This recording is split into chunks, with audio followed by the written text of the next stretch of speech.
Monsieur Sofiane Djilali, bonjour. Bonjour. Alors, on va revenir ensemble sur plusieurs questions d'actualité nationale et internationale. Au vu de toutes les menaces et manipulations, consolider le franc interne est devenu aujourd'hui une obligation absolue pour s'opposer fermement aux velléités internes ou externes de porter atteinte à que sous quelque prétexte que ce soit à l'intégrité et l'unité du pays, à l'État et ses institutions. Monsieur Djilali Sofiane.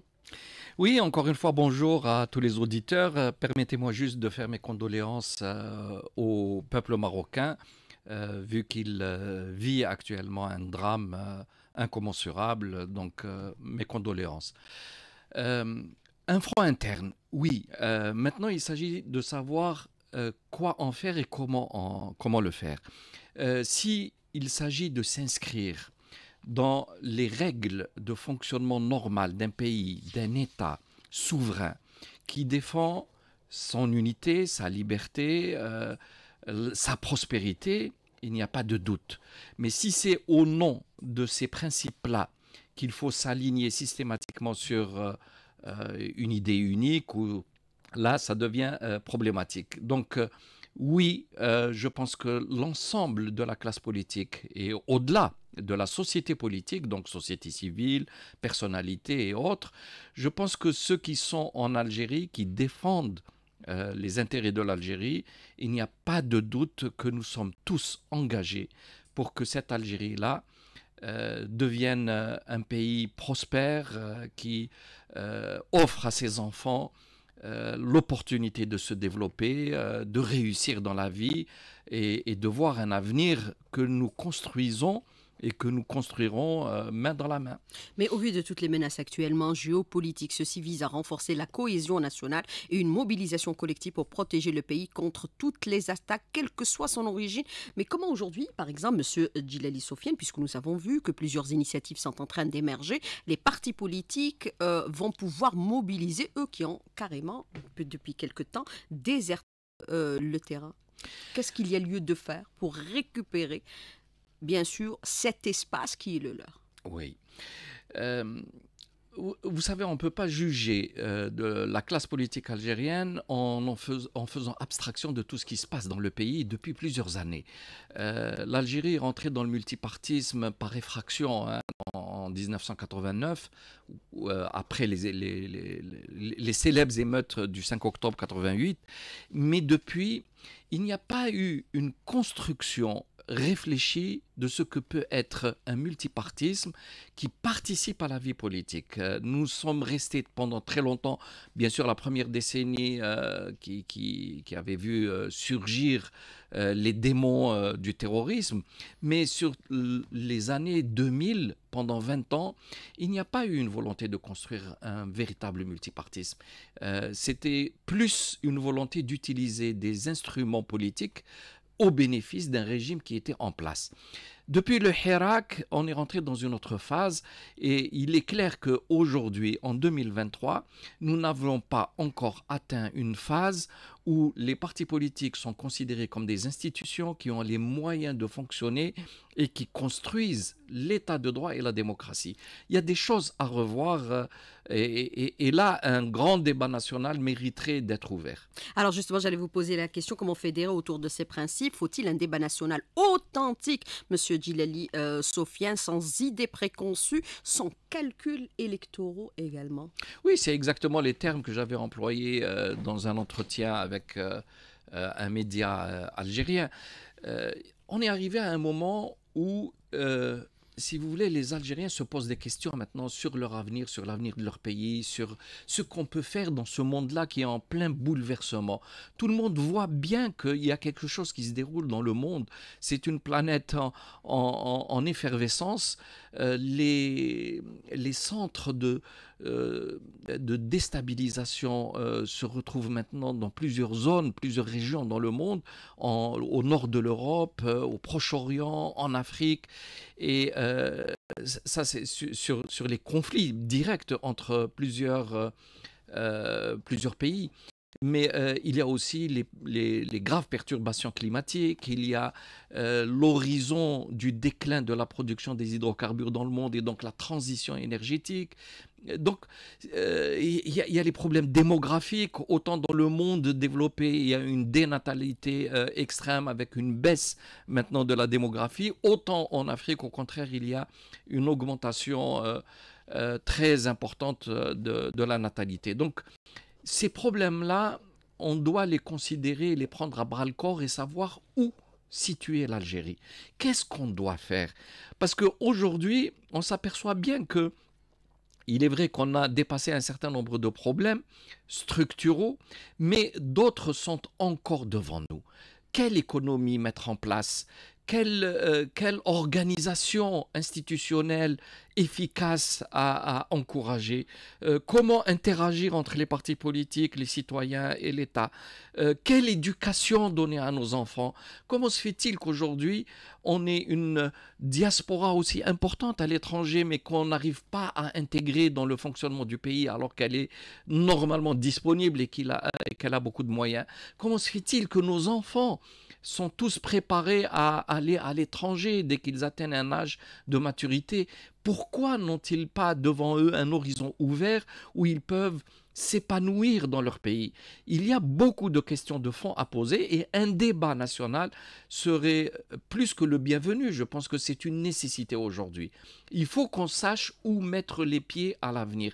Comment construire notre pays? C'est le moment parce que chacun défende ses propres intérêts, des intérêts personnels, des intérêts de corporation. On le voit bien, ça emmène plus vers des conflits qu'autre chose. Alors, il faut discuter de tout entre Algériens et avec les Algériens et mettre de côté ces positions idéologiques et politiques pour faire avancer ce débat, Monsieur Djilali Sofiane, puisque nous avons vu que plusieurs partis politiques aujourd'hui ont engagé des initiatives en vue d'élargissement d'un dialogue national.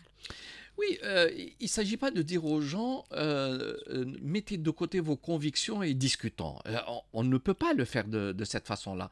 Mais je crois que ce qui est en jeu aujourd'hui, c'est, on va dire, pour prendre une image, comme dans le sport, il y a d'abord des règles à assumer par tout le monde.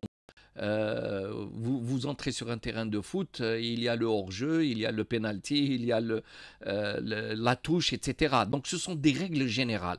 Là, je pense que tous les Algériens seraient d'accord de mettre en place des règles générales qui permettent ensuite à chacun de développer son propre jeu. Celui qui est dans l'économie doit connaître les limites et les règles du jeu, et ces règles du jeu doivent être valables pour très longtemps. Parce que l'un des points faibles que nous vivons en Algérie, c'est que très souvent, il y a des changements de règles à tout moment. Et là, ça déstabilise totalement les édifices. Et ça, c'est plus possible. Il faut réguler une fois pour toutes les relations entre l'État, les institutions, les citoyens, les entreprises, les institutions éducatives, l'université. Il faut que ça devienne clair pour tout le monde de manière à ce que chacun se programme à l'avenir. Vous voyez, cette année, ne serait-ce que pour l'anecdote, il a fallu attendre la fin de la première semaine de septembre pour qu'on sache la date de la rentrée. Ce sont des choses qu'on devrait éviter. C'est programmer à l'avance, laisser les gens eux-mêmes s'organiser en fonction de données que fixe l'État de manière souveraine. Il ne s'agit pas de remettre en cause la décision d'un ministre ou d'un gouvernement, mais il faut que cela soit clair et annoncé à l'avance. Alors, il faut une mobilisation de tous les Algériens pour préserver l'État-nation, puisque nous avons vu aujourd'hui, au vu des questions géopolitiques, la volonté, c'est de disloquer et de balkaniser les États. Monsieur Djilali Sofiane. Nous ne sommes pas dans un monde de bisounours. Autrement dit, il y a dans le monde un jeu de puissance que tout le monde voit. Il y a un Occident qui a vécu sous forme hégémonique depuis au moins 3 siècles, qui est en perte de vitesse. Aujourd'hui, on voit bien que l'Asie, en général, est en train de monter en puissance et qui remet en cause le leadership occidental et qui n'accepte plus le monde unipolaire. Nous allons entrer de façon irréversible vers ce monde multipolaire et ce conflit-là va avoir des répercussions sur tout le reste des continents et tout le reste des pays. Et l'Algérie est dans une position telle que, évidemment, elle va stimuler les appétits. Il y a de la convoitise. L'Algérie est le premier pays en surface dans le continent africain. Elle est la porte de l'Afrique. Elle est riche de ses matières premières. Elle est riche d'une population qui a été quand même instruite, qui a un certain niveau, où beaucoup d'Algériens sont passés par l'université. Et donc, elle représente un potentiel extrêmement important. Et donc, beaucoup de puissances ont intérêt à voir l'Algérie, d'une manière ou d'une autre, alignée sur leur position. Et pour cela, ces puissances-là vont jouer de tous leurs atouts, c'est-à-dire essayer d'affaiblir la volonté de souveraineté de l'Algérie, de lui créer systématiquement des raisons de pression. Et là, elle utilise des pressions, qu'elles soient d'organismes internationaux ou que ce soit encore de façon plus grave des citoyens algériens qui, pour une raison ou une autre, jouent ce jeu-là et correspondent à un agenda pour atteindre un certain nombre d'objectifs. Mais justement, par rapport à ce que vous déclarez à l'instant, M. Djilali Sofiane, par rapport à ces manipulations, est-ce que l'affaire Nazar en fait partie? Je pense, il est clair que un organe de justice, même s'il est dit indépendant, ne peut pas s'instituer comme tribunal par rapport à un pays souverain et indépendant. Quelle est notre relation avec la Suisse? Comment se fait-il que la Suisse puisse se permettre et se donner le droit de venir juger un État indépendant sur un conflit qui a duré plusieurs années, mais qui remonte maintenant à une trentaine d'années, et réouvrir des dossiers alors que la société algérienne s'était engagée à tourner la page. Donc c'est une façon de réveiller les démons d'une fitna. Pourquoi c'est fait maintenant? Dans quel but? Donc on est en droit de s'interroger. Vous condamnez fermement justement cette attitude, M. Djilali C'est Sofiane? absolument inadmissible qu'un autre État s'immisce de cette façon-là et s'institue juge de l'Algérie, alors que des pays à juger, il y en a en quantité. Hein. Les massacres qui ont été faits à travers le monde, la destruction d'États que nous avions vu ces dernières décennies, l'utilisation frauduleuse des moyens financiers de beaucoup de pays par justement ces pays qui veulent aujourd'hui donner des leçons de morale.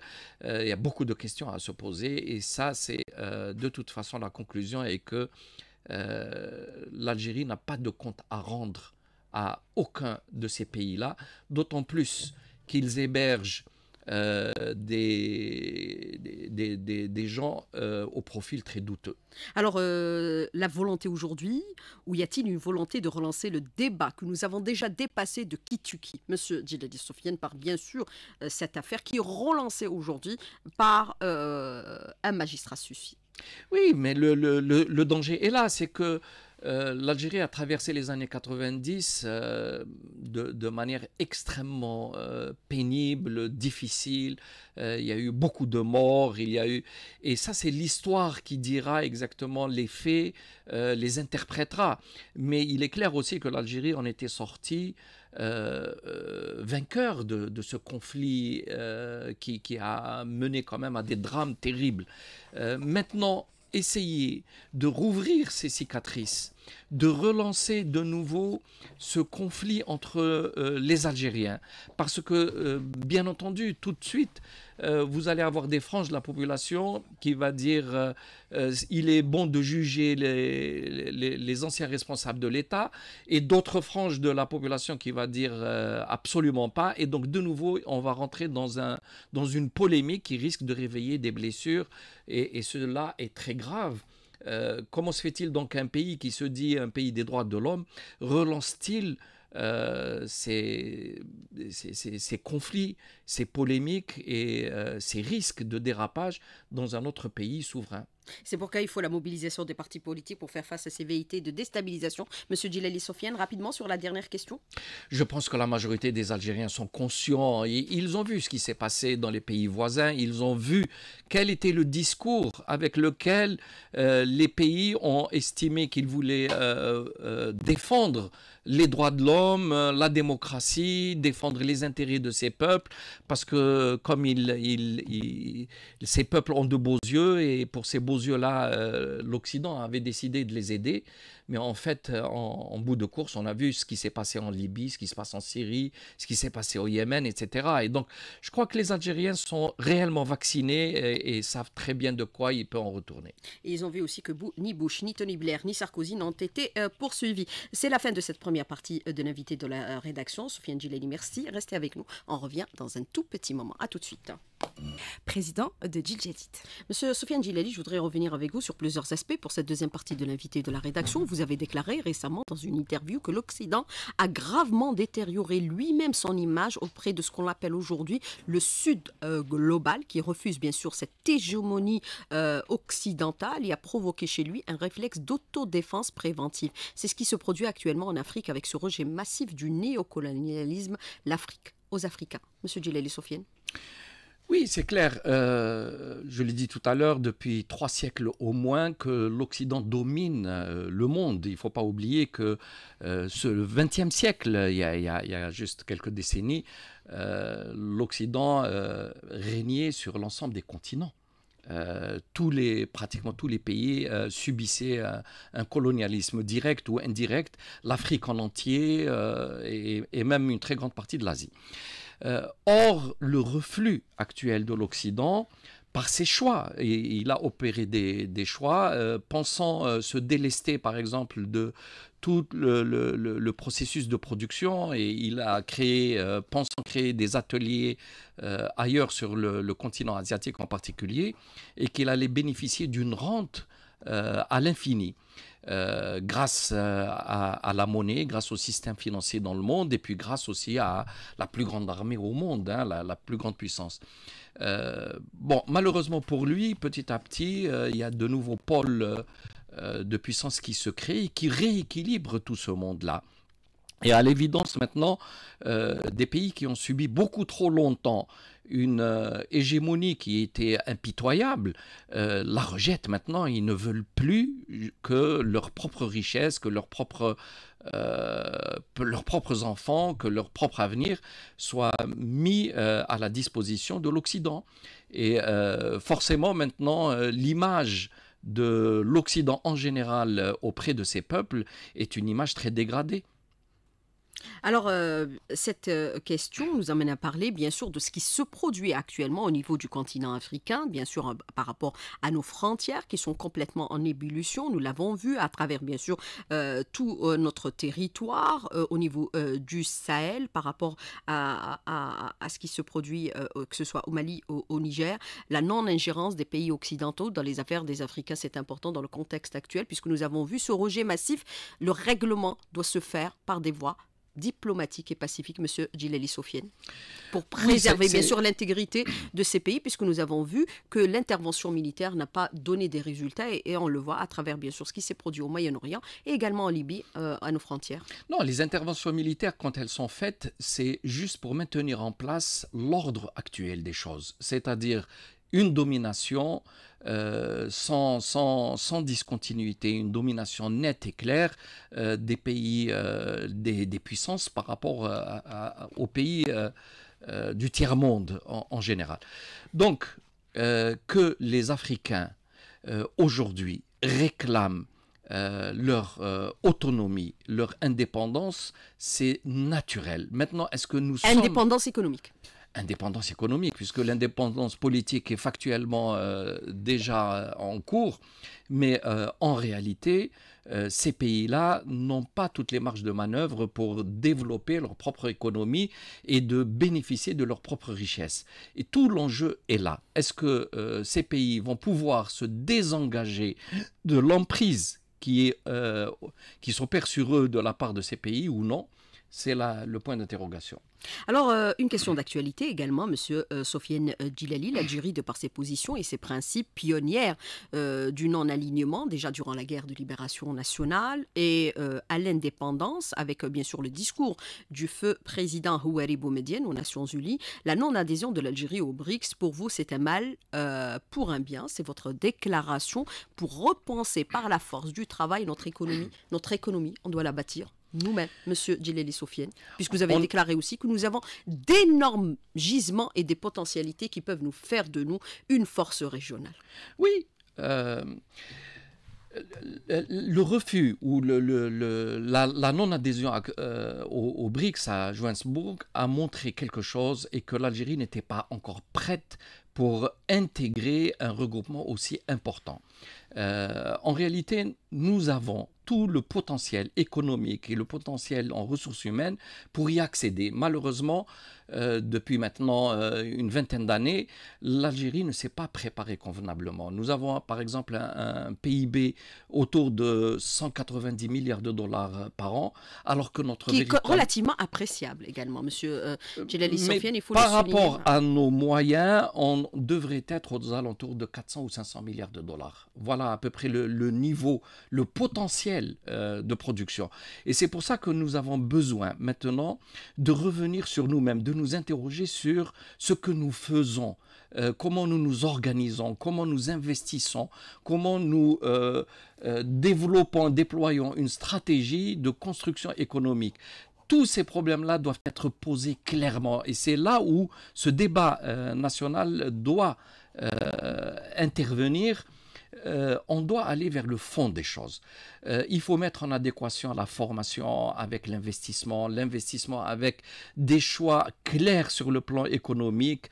Maintenant, il faut qu'on sache, est-ce qu'on va rentrer dans l'économie de marché ou non? Est-ce qu'il faut rester dans une forme centralisatrice et administrative de la gestion économique ou alors passer réellement à une forme de liberté d'initiative dans l'investissement? Nous subissons beaucoup de contre-coups de ces zones d'ombre, je vais dire, de ces zones grises. On ne sait pas où poser le pied. Est-ce que nous sommes dans une économie libre ou dans une économie centralisée et administrative? Donc les choix, il faut les faire.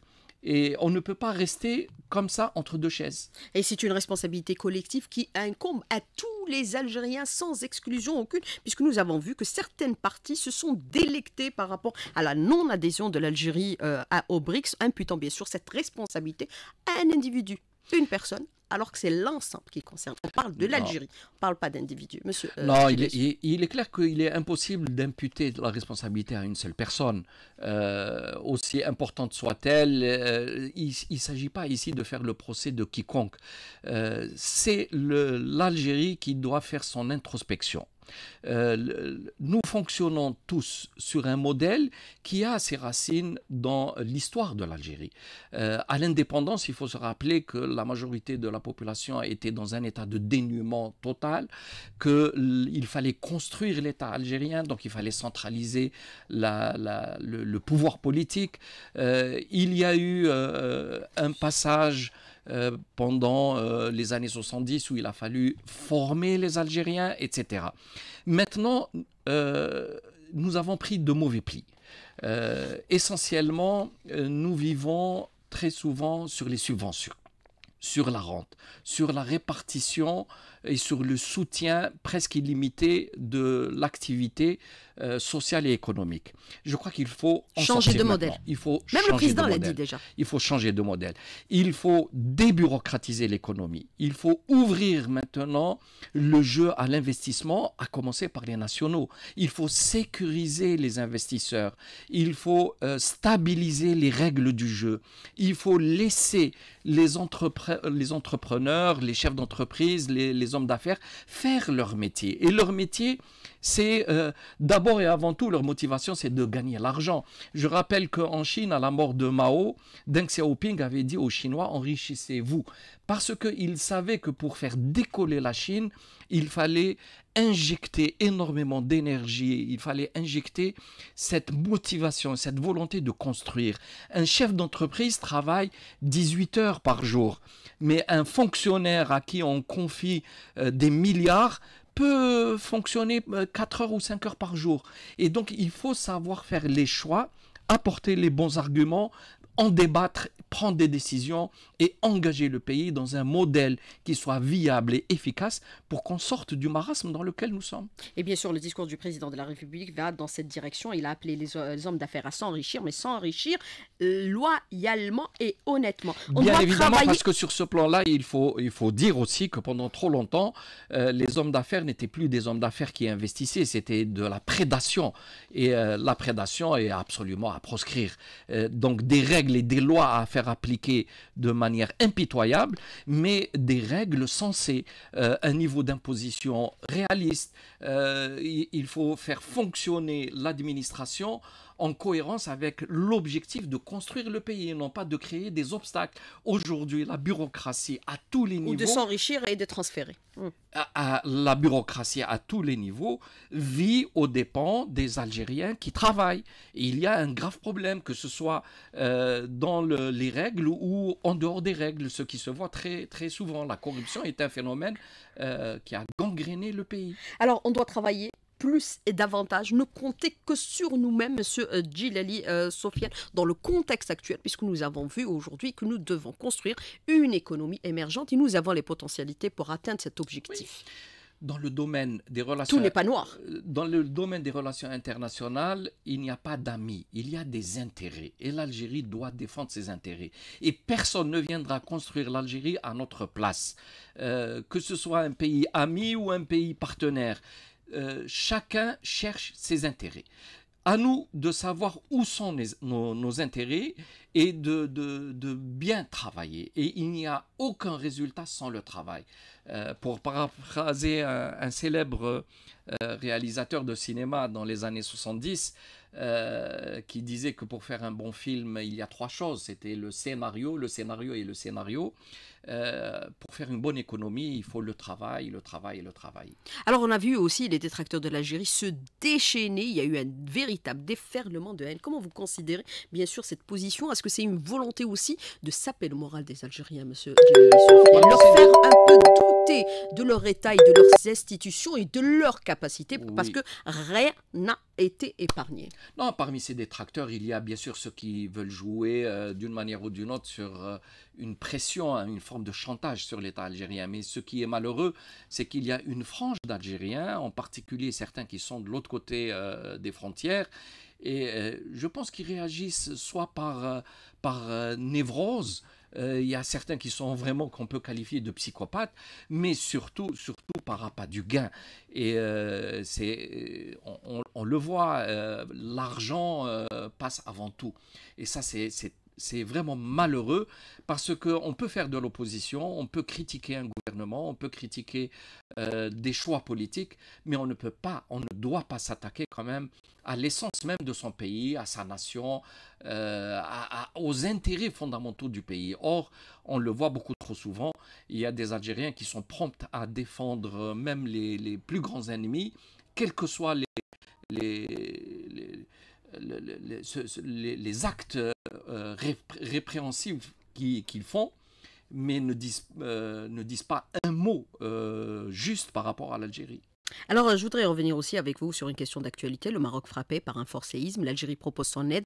Ce geste, au-delà de toutes les divergences existantes, dénote aujourd'hui du caractère humanitaire constant et permanent de l'Algérie. Une position constante, Monsieur Sofiane Djileli.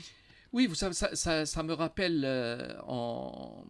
dès le début du 19e siècle, au moment où la France coloniale était rentrée en Algérie, l'émir Abdelkader qui avait pris euh, la tête de la résistance algérienne, avait un comportement exemplaire, y compris avec les soldats français qu'il faisait prisonniers. Et donc cette dimension humaine, cette dimension de compréhension, d'aide et de solidarité humaine fait partie de notre ADN. Il y a une solidarité.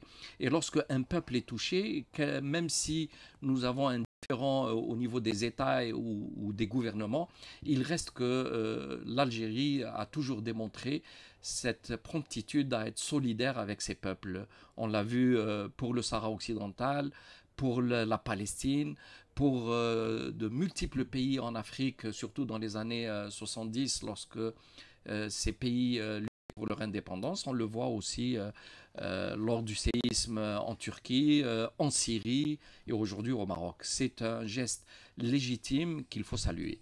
Alors, autre question, celle de l'auditeur qui vous dit aujourd'hui que devient Monsieur Sofiane Djileli? S'est-il remis de sa déception aux dernières élections? Fait-il toujours de la politique, Monsieur Djileli Sofiane?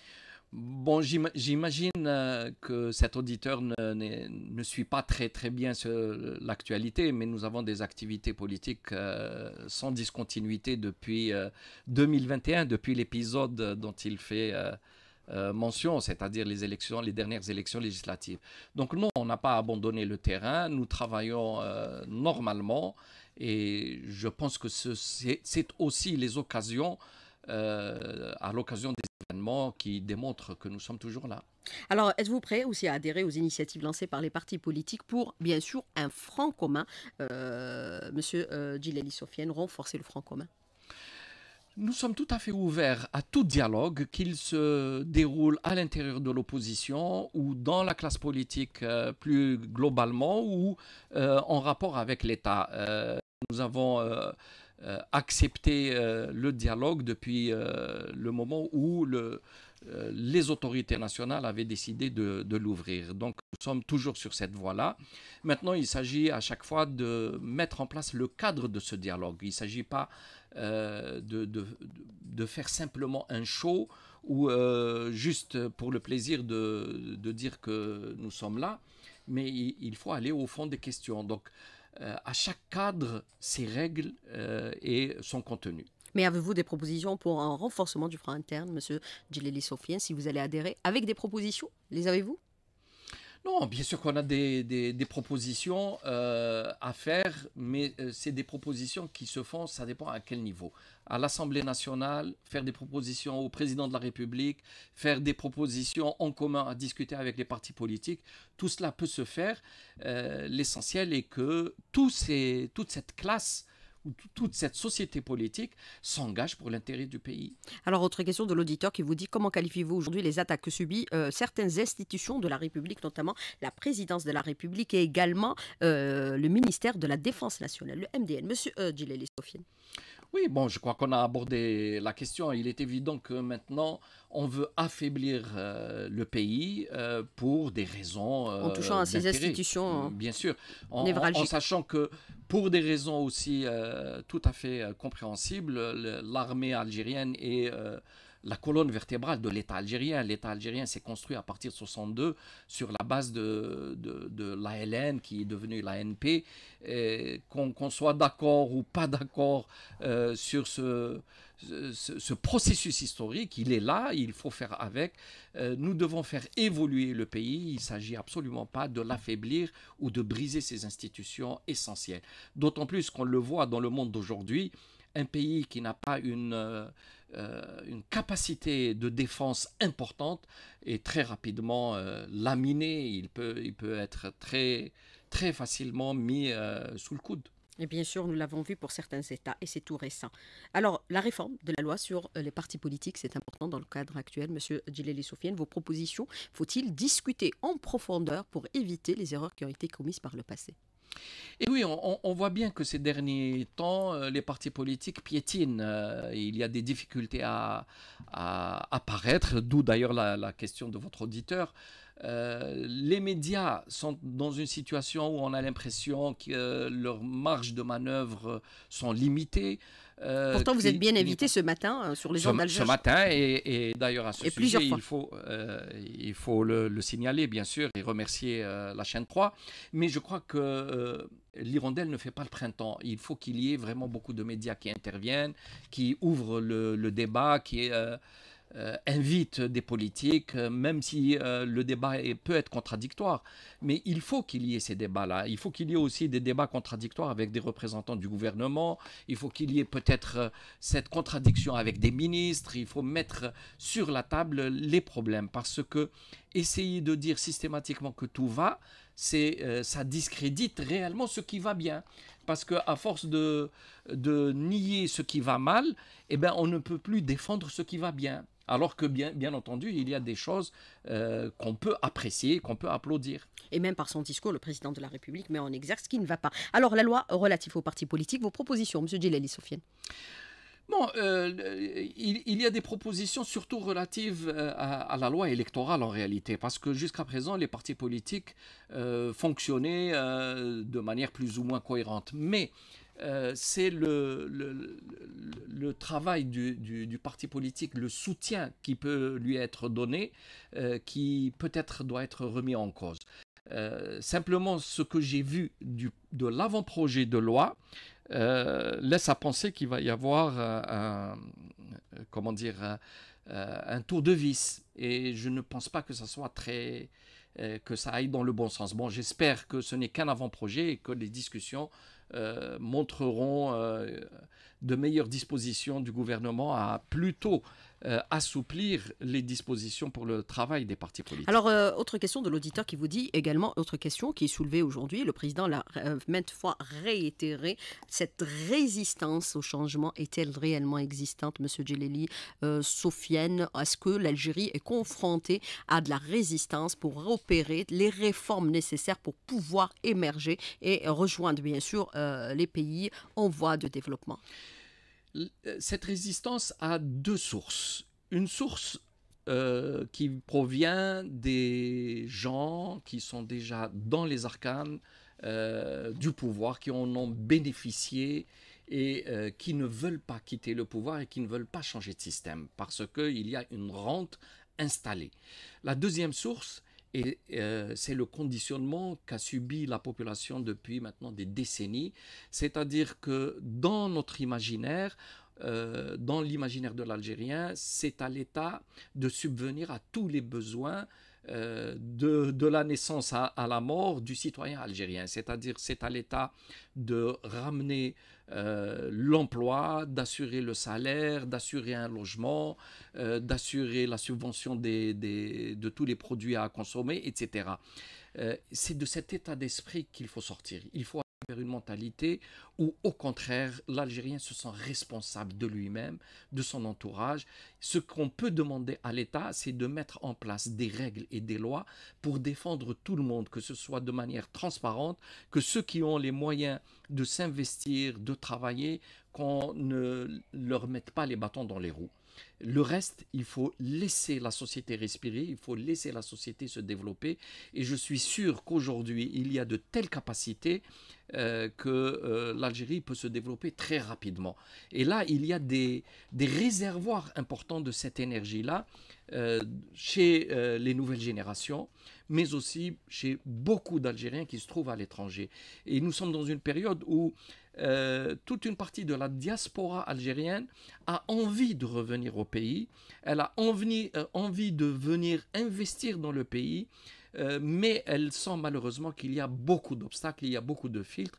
C'est par là qu'il faut chercher un peu les solutions. Alors, autre question de l'auditeur qui vous dit, ne voyez-vous pas qu'en parallèle des réformes faites sur la loi électorale par rapport à la participation politique des jeunes, que les partis politiques doivent faire plus d'efforts dans la politique et l'accompagnement des jeunes, cela permettrait une meilleure participation de qualité de ces jeunes pour assurer justement cette relève. Monsieur Djellali Sofiane, question de l'auditeur. il est de la responsabilité des partis politiques de former les militants. Je rappelle qu'à Djil Jadid, nous avons Beaucoup de jeunes un militants. cycle de formation de 5 degrés, que nous avons Assurer aussi l'alternance au niveau des partis politiques.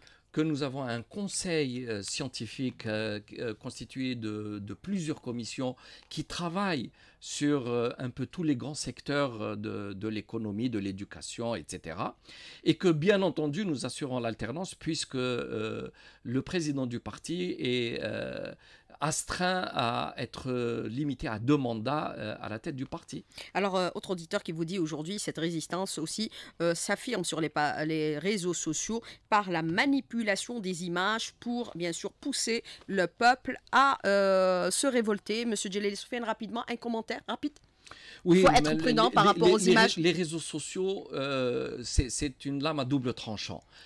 Bien entendu, ça donne une grande liberté d'expression, ça fait circuler les informations. Mais il y a de la manipulation. Mais par ailleurs, il y a énormément de manipulation et tout le monde a conscience que les algorithmes et ceux qui managent les réseaux sociaux ont des intérêts à défendre. Monsieur Soufiane Djellali, merci d'avoir répondu à nos questions, d'avoir été en direct avec nous ce matin dans le studio. Bon courage, à bientôt. Merci à vous, bonne journée à tout le monde.